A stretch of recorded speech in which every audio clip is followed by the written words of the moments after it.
Hello friends, welcome to my YouTube channel IPTA knowledge sharing. आज हम सब लोग बात करेंगे incident management versus incidents prevention. ये एक ऐसा टॉपिक है जिसके बारे में बात करने से मुझे और आपको जो फ़ायदा होगा वो ये होगा कि हम ये जान जाएंगे कि सेफ्टी इनफैक्ट किस तरह से की जानी चाहिए।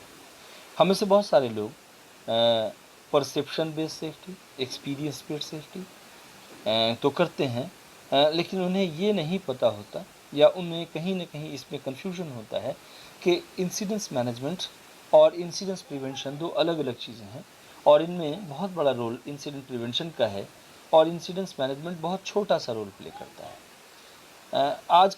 आज के सेशन में हम सब लोग जब इस बात की डिस्कशन में होंगे, जब इस बात को जान रहे होंगे कि हमें क्या बेटर है करना, क्या हमें करना चाहिए, इंसिडेंट्स को प्रिवेंट करना चाहिए या उन्हें बेटर ढंग से मैनेज करना चाहिए।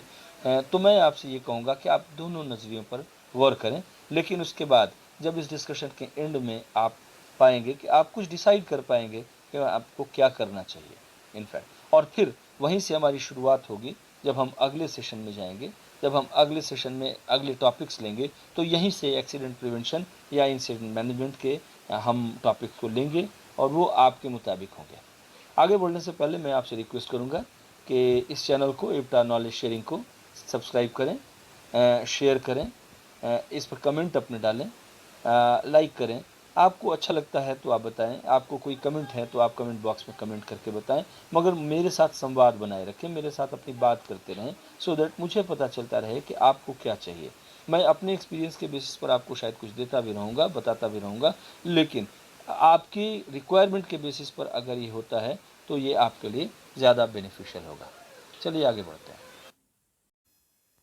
इंसिडेंट मैनेजमेंट और इंसिडेंट प्रिवेंशन के रोल को समझाने के लिए आपके साथ मैं अपना एक एक्सपीरियंस शेयर करना चाहता हूँ। ये मेरे लिए उन दिनों की बात है जब मैं अपने करियर के बहुत बिगनिंग में था, कोई 5-6 साल हुए होंगे मुझे काम करते हुए, और बड़े-बड़े कंस्ट्रक्शन साइट्स पर मैं काम करता था और उन साइट्स पर मेरी पहचान एक ऐसे सेफ्टी अफ़सर के रूप में थी, एक ऐसे सेफ्टी इंजीनियर के रूप में थी, जो अच्छी तरह से साइट को, इंसिडेंट्स को, एक्सीडेंट्स को मैनेज करता था। अब वो मैनेज कैसे होता है? वो मैनेज इस तरह से होता है कि साइट पर कुछ हो जाता है, कोई एक्सीडेंट हो जाता है, तो आपकी रिपोर्टें अच्छी होनी चाहिए, आपका मैनेजमेंट, आपका लाइज़निंग अच्छी होनी चाहिए, आपके सारे रिलेशनशिप्स अच्छे होने चाहिए और आप इतने अच्छी तरह से हैंडल करें कि हालाँकि किसी के साथ आप नाइंसाफ़ी ना करें, लेकिन कोई कोई बहुत बड़ा प्रॉब्लम ना हो जाए, साइट पर काम ना रुके, किसी तरह की कोई बात ना हो। अपने करियर के शुरुआती दिनों में मैं इस बात के लिए जाना जाता था कि मैं कुछ भी ऐसा होता है तो भी मैं साइट को बंद नहीं होने देता, मैं साइट को क्लाइंट के थ्रू ऑन करा के चला के रखता हूँ। आप में से बहुत सारे लोग मेरे साथ जब जुड़ रहे होंगे तो ये सोच रहे होंगे शायद वो भी ऐसा ही कर रहे होते हैं। गलत भी नहीं है। ज़िंदगी की शुरुआत होती है, करियर होता है, बहुत सारी चीज़ें होती हैं और सबसे बड़ी बात ये होती है कि जो ऐसा करते हैं उनको मैनेजमेंट की बहुत सारी तारीफ़ें मिलती हैं। उनको उनको मैनेजमेंट से बहुत अच्छा-अच्छा सुनने को मिलता है, मुझे भी मिलता था। तो मैनेजमेंट से जब आप अच्छा-अच्छा सुनते हैं तो आपकी खुशी बढ़ती है, आपको लगता है आप बहुत अच्छा काम कर रहे हैं और धीरे-धीरे ये आपकी आदत बनती चली जाती है। मेरे साथ भी ऐसा ही था। एक बड़ी साइट पे काम कर रहा था, और बड़ी-बड़ी साइटों पे काम किया। बहुत सारे इंसिडेंट्स, एक्सीडेंट्स ऐसे थे जिनको अच्छे तरीके से हैंडल किया और इन फैक्ट मैं कहता हूँ उस वक़्त मैं एक सेफ्टी ऑफ़िसर न होकर के एक एक्सीडेंट मैनेजर था और मैं बहुत अच्छा एक्सीडेंट या इंसिडेंट्स मैनेजर हुआ करता था। यही जान कर के मैं तो बहुत हवा में उड़ता था कि भाई मैं बहुत अच्छे तरीके से साइट को हैंडल करता हूँ, क्योंकि प्रोजेक्ट मैनेजमेंट की टीम जो थी वो उसको तो बहुत अच्छा लगता था, वो मुझे मेरी बहुत तारीफ़ें करते थे। लेकिन क्या मैं सही तरीके से अपना काम कर रहा था? क्या मैं वो सब कुछ कर रहा था जो वो एक साइट पर एक सेफ्टी अफ़सर को करना चाहिए था? शायद नहीं। तो आगे की स्लाइड्स में देखिए। ये लगभग 2000 के आस-पास की बात है, जब मेरी एक साइट पर एक एक्सीडेंट हो गया और एक्सीडेंट हुआ, एक आदमी की जान चली गई। अच्छा ये था कि मुझे खबर मिला, मैं गया साइट पर, मुझे बताया गया कि एक साइट पर फैटल एक्सीडेंट हो गया है तो एज़ यूजुअल मेरा एक्सीडेंट मैनेजर जागा। एक्सीडेंट मैनेजर जागते ही मैंने जो एम्प्लॉयी एक्सीडेंट की रिपोर्ट होती है, पर्सनल प्राइमरी रिपोर्ट होती है, इन्वेस्टिगेशन की रिपोर्ट होती है, क्लाइंट के साथ कैसे बात करना है, थर्ड पार्टीज़ को कैसे बताना है, गवर्नमेंट ऑफिशियल से कैसे हैंडल करना है, अपने इंटरनल ऑफिसर के, ये सारे काम किए। सारे काम करते हुए मैंने इन चीज़ों को ढंग से मैनेज किया और करीब-करीब 15 दिनों के अंदर-अंदर ये केस पूरी तरह से क्लोज़ हो गया।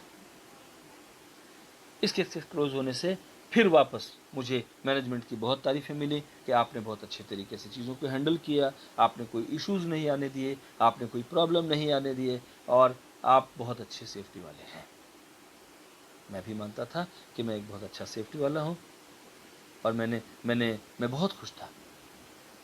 लेकिन आगे ऐसा कुछ हुआ जिसने सचमुच मेरी ज़िंदगी बदल दी। चलिए आगे बात करते हैं। दोस्तों, उस कंपनी में एक बहुत अच्छी बात थी कि कंपनी के यहाँ जब भी कंपनी में कोई एक्सीडेंट या इंसिडेंट होता, तो कंपनी डिसीज़्ड के फैमिली को बहुत अच्छी तरह से लुक आफ्टर करती है। उनके कंपनसेशन में कोई वेट नहीं करती, गवर्नमेंट ऑफिशियल्स का इंतज़ार नहीं करती, कुछ भी ऐसा नहीं करती थी, वो अपनी तरफ से कंपनसेशन दे दिया करती थी।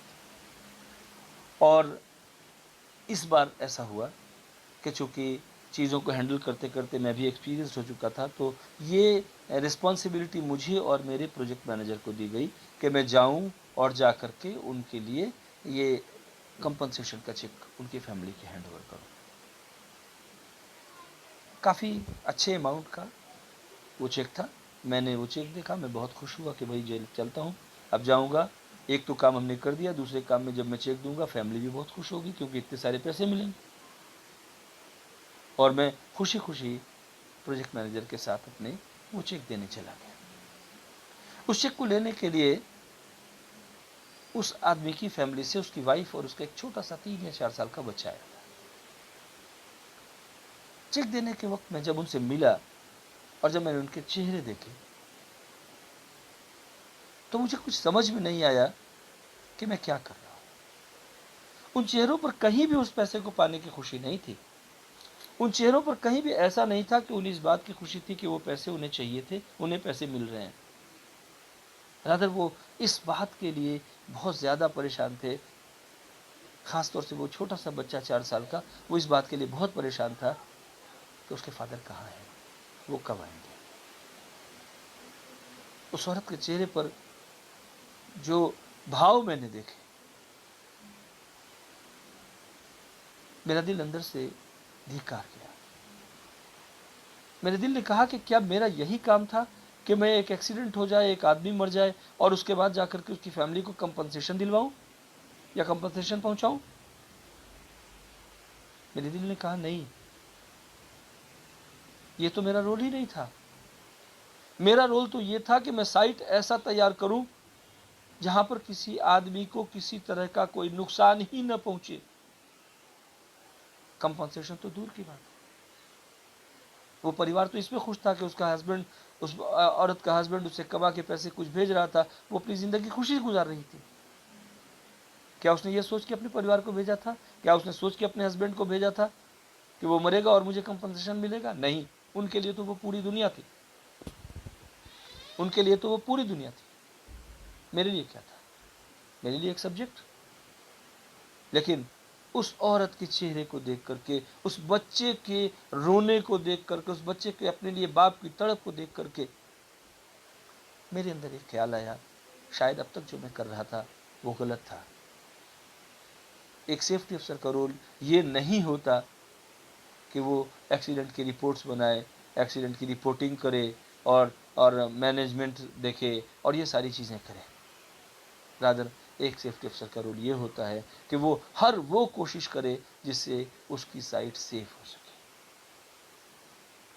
ऐसे उसकी साइट पर काम करने वाला हर आदमी अपने आप को सेफ महसूस कर सके और जब वो आए तो जितनी खुशी-खुशी वो आया था, उतनी ही खुशी से वो उस साइट से काम करके वापस जा सके। एक परिवार से उसका अर्निंग मेंबर छीन जाना और अर्निंग छोड़ दीजिए, एक परिवार से उसका मेंबर छीन जाना कितनी बड़ी तकलीफ़ का कारण होता है, कितनी बड़ी तकलीफ़ होती है, उसको हर वो आदमी समझ सकता है जिसने किसी अपने को खोया हो। मैं भी उनमें से एक हूँ। आप सब ने किसी न किसी को खोया होगा। ज़रा अपने दिलों पे हाथ रखिए और सोचिए, क्या वो उस तकलीफ़ के बराबर था या नहीं था, जिसके परिवार का सब कुछ उजड़ गया? और तब क्या हमें यही करना चाहिए, इंसिडेंट मैनेजमेंट, या हमें इंसिडेंट प्रिवेंशन करना चाहिए? डेफ़िनेटली यहाँ तक पहुँचते-पहुँचते आप सब लोग मेरे साथ एग्री करेंगे कि हमें इंसिडेंट प्रिवेंशन पर ध्यान देना चाहिए। इंसिडेंट प्रिवेंशन ही हमारा रोल होगा रादर देन इंसिडेंट मैनेजमेंट के।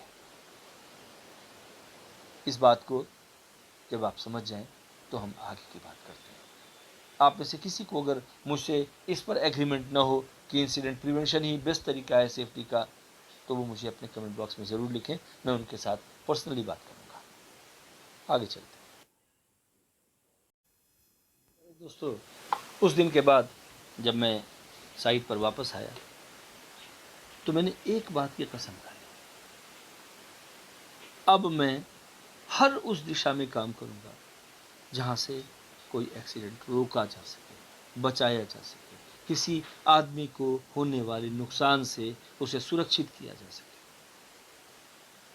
मेरा यही रोल होगा और मैं ये मानता हूँ कि मेरे साथ जुड़े हुए सारे लोगों का यही मानना होगा कि हमारा रोल ही एक्सीडेंट प्रिवेंशन का होना चाहिए। कोई भी role accident management, incident management का नहीं होना चाहिए। हम क्या मैनेज करेंगे? हम क्यों मैनेज करेंगे? अगर एक जान हम नहीं बचा पाए, तो जो उसके लिए ज़िम्मेदार थे, उन्हें सज़ा मिलनी चाहिए। अगर मैं भी उनमें हूँ, तो मुझे भी। अगर अगर एक जान की कीमत हम नहीं समझते और एक जान की कीमत को सिर्फ़ कुछ रुपयों में हम तौलते हैं, तो हम भी उतने ही गुनहगार हैं, जितने अगले साइड के लोग गुनहगार हैं। तो मैंने बहुत सारी चीज़ें स्टडी की, पढ़ाई की, वापस पढ़ा बहुत सारी चीज़ों को और समझने की कोशिश की कि साइट को प्रिवेंट करने के लिए, साइट को प्रिवेंशन के प्रोग्राम चलाने के लिए मुझे क्या करना चाहिए। दोस्तों, उस वक्त मेरे टाइम में यूट्यूब भी नहीं हुआ करता था।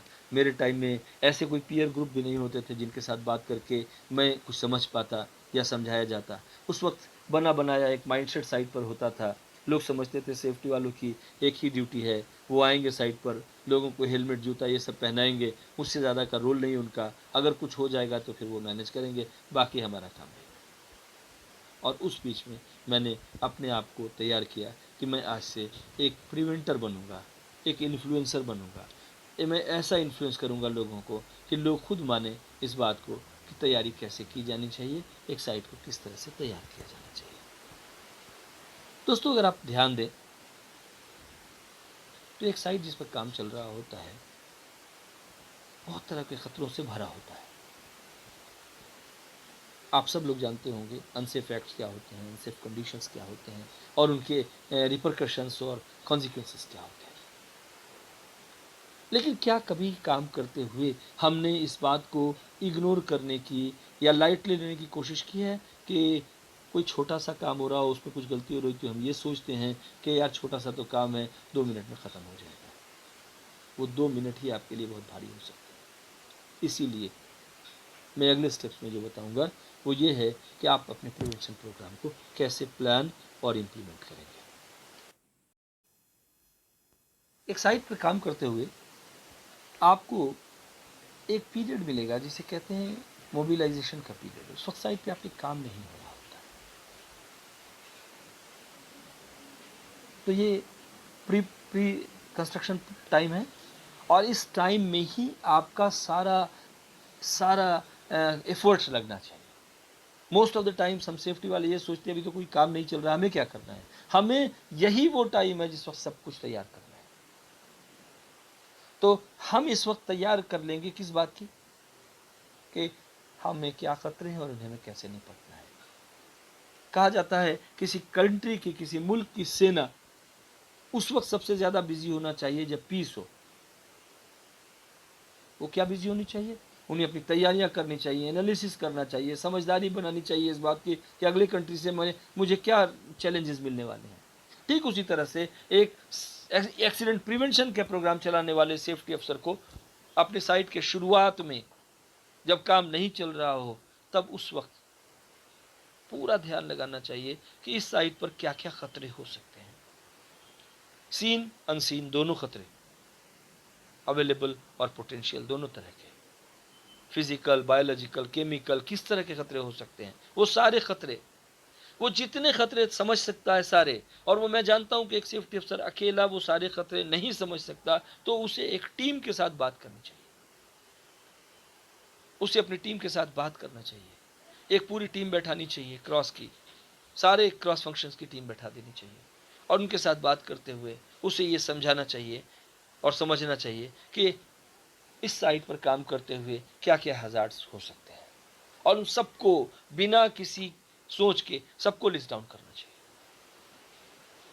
बाद में उन हजार्ड का आप क्वांटिफिकेशन करो या क्वालिटिफिकेशन करो, कुछ भी करो, आप आप आप क्वांटिटेटिव रिस्क एनालिसिस करो या क्वालिटेटिव रिस्क एनालिसिस करो, आप कोई भी करो, बट आपको हैजार्ड्स तो जानने चाहिए। सबसे पहले आपने हैजार्ड्स जान लेना है। हैजार्ड जानने के बाद आप जरूर इस बात को समझना चाहोगे कि कौन सा खतरा मेरे लिए बड़ा है, कौन सा खतरा मेरे लिए छोटा है। ये आपका काम है, वो आप कर सकते हैं। मैं एक छोटा सा एग्जांपल दूंगा आपको। आप अगर सोचें तो ये एक आदमी 20 मंजिले मकान से गिर जाए टॉप से, तो क्या होगा? आप में से हर कोई कहेगा वो तो मर जाएगा। एक आदमी 3 फुट टेबल पर खड़ा होकर के ऊपर से गिर जाए, क्या होगा? आप बोलेंगे उसे चोट लगेगी। दोनों केस में क्या हुआ है? फॉल फ्रॉम हाइट हुआ है। दोनों केस में फॉल फ्रॉम हाइट है, लेकिन पहले केस में कॉन्सिक्वेंस बहुत बड़ा है, दूसरे केस में कॉन्सिक्वेंस छोटा है। यानी सीवियरिटी ज्यादा है पहले केस में, सीवियरिटी कम है दूसरे केस में। और इसलिए आपके लिए क्या इंपॉर्टेंट है, आप पहले उस पर ध्यान दें जिसकी सीवियरिटी ज्यादा है। तो जब आप हजार्ड आइडेंटिफिकेशन और रिस्क का असेसमेंट करेंगे, ये असेसमेंट है, ये क्या है? आपने एक तो हजार्ड को पहचान लिया और फिर आपने रिस्क को असेस किया, कौन मेरे लिए बड़ा खतरा है, कौन मेरे लिए मीडियम खतरा है, कौन मेरे लिए लो खतरा है, हाई, मॉडरेट, लो, कुछ भी आप नाम देते।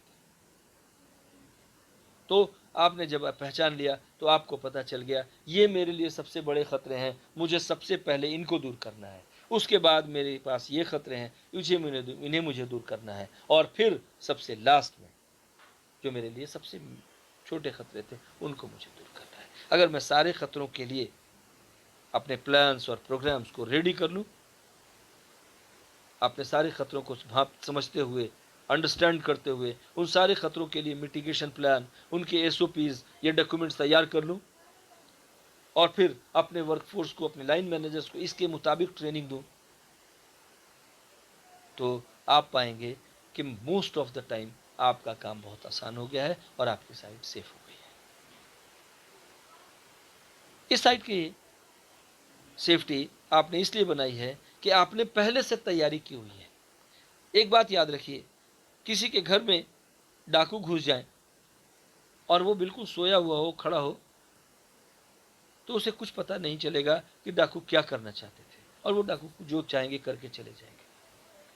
लेकिन उसी घर में अगर आपने इतनी तैयारी कर रखी थी कि अगर कोई पास में आएगा तो अलार्म बजेगा, आप जाग जाएंगे और आप पॉसिबल तरीके से उस डाकू का मुकाबला करेंगे, तो आपको नुकसान कम होगा। यहाँ भी वही करना है, आपने पहले से असेस करना है, पहले आइडेंटिफाई करना है रिस्क को, फिर उसे असेस करना है, फिर उसकी मिटिगेशन की प्लानिंग करनी है, और तब उसे साइट पर इम्प्लीमेंट कर देना है। अगर आप ये कर देंगे तो साइट काम करते समय आपके लिए सुरक्षित होगा। लेकिन इसके बावजूद ऐसा हो सकता है कि सब कुछ करने के बावजूद भी कहीं कोई गलती, human error, unsafe conditions, unsafe act, किसी से भी कुछ दिक्कतें हो जाए, तो उन दिक्कतों को आप कैसे हैंडल करेंगे? जैसा कि मैंने पहले स्लाइड में कहा कि आपकी साइट पर आपने सारे खतरों को पहचान लिया है, उनको आपने असेस कर लिया है, और उनके मिटिगेशन प्लान तैयार कर लिए हैं और उन्हें इम्प्लीमेंट भी कर दिया है, तो आपने अपने साइट को मोस्ट ऑफ द टाइम खतरे से बचा लिया है। लेकिन मैंने फिर कहा, किसी अनसेफ एक्ट और कंडीशन, किसी किसी क्रिटिकल एक्टिविटी, कोई गलती, किसी ह्यूमन एरर से कुछ हो गया, तो आपको दूसरा स्टेप ये तैयार करना है कि आप किसी अनटूवर्ड हैपनिंग के लिए, किसी इमरजेंसी सिचुएशन के लिए तैयार रहें। ये इमरजेंसी सिचुएशन दोनों तरह की हो सकती है। ये इमरजेंसी दो तरह की हो सकती है, एक मैनमेड, किसी ह्यूमन एरर से हो गई, और दूसरी नेचुरल। नेचुरल में अर्थक्वेक हो जाए, फ्लडिंग हो जाए, इस तरह की जो हो जाए। और मैनमेड टाइप की हो जाए कि कोई आदमी हाइट से गिर गया है, आग लग गई है, किसी को मेडिकल एड की ज़रूरत है, तो इन सबको आपको ये मान के चलना है कि ये इमरजेंसी सिचुएशंस हैं और इनके लिए दूसरी तैयारी आपको करनी है। वो दूसरी तैयारी ये है कि आपने सब लोगों ने बैठना है, आइडेंटिफाई करना है कि कितने तरह की इमरजेंसीज इस साइट पर हो सकती हैं। उन सभी इमरजेंसी सिचुएशन को आपको हैंडल करने के अलग अलग तरीके तैयार करने हैं, उसके लिए टीम बनानी है और लोगों को ट्रेनिंग देनी है। ट्रेनिंग जब देंगे तो इमरजेंसी सिचुएशन तो अपने आप नहीं आ जाएगी, तो आपने सिनेरियो क्रिएट करने हैं, इसे मॉक ड्रिल कहते हैं। तो आपने फिर मॉक ड्रिल करना है। जब आप मॉक ड्रिल कर लें तो अगर आपको कुछ कमी बेशी नज़र आए तो आप टीम के साथ बैठ के उसे डिस्कस करें और फिर उन कमियों को दूर करने की कोशिश करें। तो अब आपने दो काम कर लिए। पहला काम ये था कि काम होने से पहले काम के जितने खतरे थे उनसे भिड़ने का, उनको रोकने का इंतज़ाम आपने कर लिया। और अगर काम में के दौरान कुछ बाई चांस गलती हो गई तो उस गलती को से होने वाले नुकसान को मिनिमाइज करने का भी तरीका आपने ढूंढ लिया। तो आप कह सकते हैं कि आपकी साइट ज़्यादातर सेफ है। और ऐसे साइट पर कोई भी काम करते हुए आपको मालूम है किसी को बड़ा नुकसान तो नहीं होगा। ये सभी टॉपिक्स डिटेल के टॉपिक हैं। मैं आपको फिर बता दूं, अभी जो बात कर रहा हूं मैं ओवरव्यू की बात कर रहा हूं। इनमें से हर topic, hazard identification, risk assessment, emergency preparedness and response plan, training and competence, ये सारी की सारी चीज़ें जो हैं वो एक अलग अलग टॉपिक होंगी जो आने वाले दिनों में मैं आपके साथ बात करूंगा। अभी मैं ओवरव्यू दे रहा हूं कि आप इंसिडेंट प्रिवेंशन प्रोग्राम चलाना चाहते हैं, आप एक रियल सेफ्टी वन पर्सन होना चाहते हैं, एक सेफ्टी मैनेजर, एक सेफ्टी प्रोफेशनल बनना चाहते हैं, तो आपको इन चीज़ों पर बहुत ध्यान देने की ज़रूरत होगी। तभी आप इंसिडेंट्स को प्रिवेंट कर पाएंगे। किसी भी मैनेजमेंट प्रोग्राम की कामयाबी का जो सबसे बड़ा दारोमदार होता है वो लीडरशिप पर होता है। क्यों? क्योंकि लीडरशिप की एक विजन होती है, लीडरशिप की एक पॉलिसी होती है, लीडरशिप को आपको रिसोर्स प्रोवाइड करने होते हैं। तो जब तक ये सारी चीज़ें लीडरशिप के सामने नहीं रखी जाएं, उनसे डिस्कस न की जाएं, तब तक आप सिचुएशन को इम्प्रूव नहीं कर सकते। और लीडरशिप को इम्प्रूव करने के लिए जो सिचुएशन या जो एनालिसिस आपको रखनी है वो आप कैसे करेंगे? वो आप थ्रू मॉनिटरिंग एंड ऑडिट्स करेंगे। इसे पीडीसीए साइकिल की भाषा में चेक कहते हैं। तो आप ऑडिट करेंगे और पाएंगे कि आपके द्वारा बनाए गए जो प्लान्स एंड प्रोग्राम्स थे उसमें क्या क्या इंप्रूवमेंट की ज़रूरत है। उन इंप्रूवमेंट को मैनेजमेंट के सामने रखें और उनके लिए रिक्वायर्ड रिसोर्सेज को मैनेजमेंट से आप लेने की कोशिश करें। आप अगर एनालिटिकल होके जाएंगे तो मैनेजमेंट को कोई दिक्कत नहीं होगी। एक बार ध्यान रखेंगे, बहुत बार मेरी बहुत सारे सेफ्टी अफसर से बात हुई कि मैं मैनेजमेंट के पास जाता हूँ, मैनेजमेंट मुझे सपोर्ट नहीं करती है। याद रखिएगा, मैनेजमेंट के पास इतना टाइम नहीं पड़ा होता कि वो आपकी भावनाओं को समझे। मैनेजमेंट को रीजंस देने होते हैं, लॉजिक्स देने होते हैं, लीगल रिक्वायरमेंट्स देनी होती है, तो आप उन पर बात करें। एक लीगल रिक्वायरमेंट है इसलिए मुझे ये करना है, एक हाई रिस्क एक्टिविटी है इसलिए मुझे ये करना है। और समटाइम्स तो कुछ ऑर्गेनाइजेशंस ये भी मांगेंगे आपसे कि इसको लगाने से, इतना पैसा लगाने से मुझे क्या बेनिफिट होने वाला है, तो आपको उसकी भी एनालिसिस करनी है। तो ये सब एनालिसिस करके जब आप मैनेजमेंट के पास बात करेंगे और मैनेजमेंट से विजन उनका लेंगे और मैनेजमेंट से सपोर्ट लेंगे, तब आप सिचुएशन को इम्प्रूव कर सकेंगे और इस तरह से आप पूरी पीडीसीए साइकिल को बना सकेंगे और चला सकेंगे। पीडीसीए साइकिल में पहले प्लानिंग होगी जहां आपने असेसमेंट्स किए, उसके बाद आपने डू में उन असेसमेंट्स के बेसिस पर बनाए गए थ्योरीज़ को, प्रिंसिपल्स को, पॉलिसीज़ को, फ्रेमवर्क को, सबको आपने इम्प्लीमेंट कर दिया। उसके बाद सी में आपने चेक किया through audit, through monitoring, through observations, जो भी आए थे उनसे आपने चेक किया और तब मैनेजमेंट के साथ डिस्कशन करके उन्हें एक्ट करने के लिए, इम्प्रूव करने के लिए आगे बढ़े। तो आप पूरी साइकिल जब पीडीसीए की चलाएंगे तो आप प्रिवेंशन प्रोग्राम चला पाएंगे। और जब आपका प्रिवेंशन प्रोग्राम चलना शुरू होगा तो आप देखेंगे कि आपकी साइट धीरे धीरे धीरे धीरे इम्प्रूव करती चली जाएगी। एक बार मेरे एक सीनियर ने मुझे कहा, मुझसे पूछा कि आपको क्या लगता है आपकी साइट बिल्कुल सेफ है और आपने जो कुछ भी इम्प्लीमेंट करना था आपने कर दिया है? मैंने कहा हाँ, कर दिया है। आपने कहा आप सेटिस्फाइड हैं? तो मैंने कहा हाँ, सेटिस्फाइड हूँ। तो उन्होंने मुझे 2 बातें कही। एक, never get satisfied, there is always chance of improvement. तो आप सेटिस्फाइड कभी ना हो, लेकिन साथ ही साथ आप ये न कहें कि आपके सिस्टम पूरी तरह से इम्प्लीमेंट हो गए हैं, क्योंकि जिस दिन आपका सिस्टम पूरी तरह से इम्प्लीमेंट हो जाएगा, आपको ज़रूरत ही नहीं रहेगी कि आप साइटों पर चक्कर लगाते रहें। आपका सिस्टम काम करेगा। तो दोस्तों, मैं इन दोनों चीज़ों को मान के आपसे ये बात कहना चाहता हूँ कि आप भी एक ऐसी साइट बनाएँ जहाँ पर आप कंफर्टेबल ज़ोन में हों। 90% ऑफ द पीपल जो मेरी इस बात को सुन रहे हैं, वो ये एग्री करेंगे इस बात के लिए कि वो कहते हैं सुबह में जब निकलता हूँ तो भगवान के आगे हाथ जोड़ के निकलता हूँ कि भगवान आज मेरी साइट पे कुछ ना हो, और जब शाम तक कुछ नहीं होता तो वापस जाके भगवान को धन्यवाद देता हूँ, भगवान एक दिन आराम से गुजर गया। अगर हमने ऐसी साइट बनाई है, अगर हमने ऐसे सिस्टम्स बनाए हैं, तो फिर हमें अपने सिस्टम को रीलुक करने की जरूरत है।